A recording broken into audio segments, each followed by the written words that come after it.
Hello, everyone. My name is Rayed, and this is How Islam Changed the World, Part 2. So, by the year 750, the religion of Islam had expanded from a single person in Mecca to becoming the largest empire the world had seen to date, both in land and population. It ruled over 62 million people, which was about 29% of the world's population, from Spain to India. It may sound like this expansion happened out of nowhere, but it does make sense. For one, Islam is a universalizing religion, meaning they are always looking for new members and will accept anyone who wishes to adopt their belief system. It also happens that fertile land and water can be hard to find in Arabia, go figure, which makes it difficult to support a growing population. So you can see why they wanted to go north. Conquering was also a means of safety. As the saying goes, it's either conquer or be conquered. Albert Einstein. And finally, of course, Jerusalem, which is also holy to Muslims. And so military campaigns began, and within 1 year, all of Arabia was unified. How they did it? This guy Khalid ibn al-Walid, he never lost a battle. He was pretty much the Floyd Mayweather of Muslim commanders. And he didn't stop. He just kept going, fighting both Persia and Rome at the same time.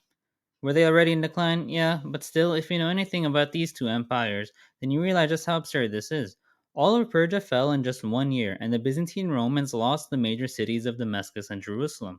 They still existed because of Constantinople, which the Muslims didn't conquer because the first flamethrower, also called Greek fire, was invented. Islam would continue to spread in North Africa through trade and teaching after the conquest of Egypt.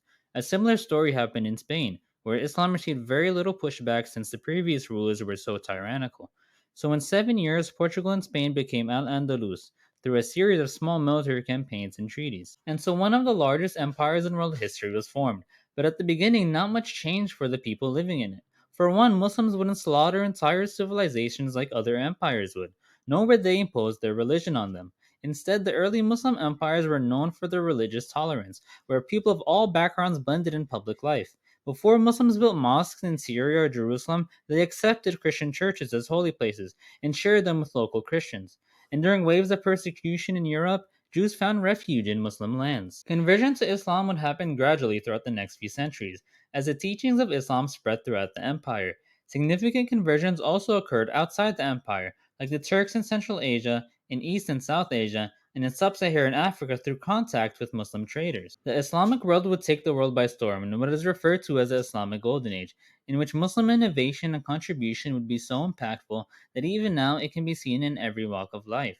As proof of Muslim religious tolerance, many of this innovation came out of places outside of Arabia, like Persia or Spain. One must rather bear in mind that side by side with the Europe languishing in misery and decay, there existed the impressive civilization of Muslim Spain. You're welcome, Spain. In fact, the origins of higher education can be traced back to this time period, as schools were established all over Al Andalus. Outside of Spain in the 8th century, the House of Wisdom, or in Arabic Beit al Hikmah in Baghdad, Iraq, acted as an academy, library, and translation center, truly a one stop shop for seekers of knowledge. And I haven't even mentioned that the first degree granting university in the world was founded by a young woman named Fatima in 1859 in the city of Fez, Morocco, still in operation today. Muslim scholars were particularly fond of astronomy and mathematics. They would revise the theories of the famous Roman astronomer Ptolemy, who believed the universe was a set of nested spheres surrounding the Earth. Of course, we know this to be false, but people believed this to be true for hundreds of years, and so research at the House of Wisdom in Baghdad criticized and revised those theories, and then finally in the 13th century, Ibn al-Shatir of Damascus made the first sun-centric model of the cosmos, which was later found in Copernicus's work 200 years later. In regards to mathematics, many basic principles of arithmetic, geometry, algebra, and trigonometry were discovered by Muslim scholars, most notably Muhammad ibn Musa al-Khwarizmi, who is considered to be the father of algebra. He was also an astronomer and he studied in the House of Wisdom in Baghdad. How surprising. Muslims also made incredible innovations in medicine. Ibn Sina, being the most well known of many great Muslim doctors, would go on to write an encyclopedia named Qanun fil Tib, or the Law of Medicine. Written in the 11th century, it would serve as the basis of medical studies for hundreds of years, and is even relevant today. Randomly enough, he also discovered that light moved faster than sound, and he also accidentally described the Big Bang Theory. The guy was just ahead of his time. But the most important progress made by Muslim doctors was actually in the field of surgery. Around the 11th century in Spain, Abu al-Qasim al-Zahrawi, known as the father of modern surgery, performed C-sections and introduced over 200 surgical tools. He gave detailed descriptions of using probes, surgical knives, scalpels, hooks, and he even invented surgical scissors and forceps. You name it, he probably invented it. Around this time, the Islamic world also knew how to treat cataracts, kidney stones, hemorrhages, and used cauterization to kill bacteria and close wounds. They also performed anesthesia, fortunately for everyone. It's also important to remember that before this, medicine was awful. So was hygiene. Sure, some people would wash their hands, but that was about it. Truly, Muslims revolutionized cleanliness. For one, the 5 daily prayers cannot be done without washing hands, feet, and face in a process called wudu. The Prophet Muhammad, peace be upon him, was even quoted as saying cleanliness is half of faith. The Prophet Muhammad, peace be upon him, also popularized the use of the first toothbrush in the year 600. Using a twig from the miswak tree, he cleaned his teeth and freshened his breath.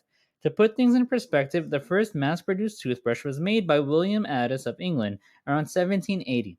The concept of quarantine can even be traced back to him, as he warned, if you hear a plague in a land, do not enter it, and if it broke out in a land that you're in, do not leave that land. To the surprise of many, Muslims even contributed to the theory of evolution, that is widely credited with having been first put forth by Charles Darwin, who had access to enough pre Darwinian Muslim intellectuals to develop his theory of evolution and give it a scientific framework.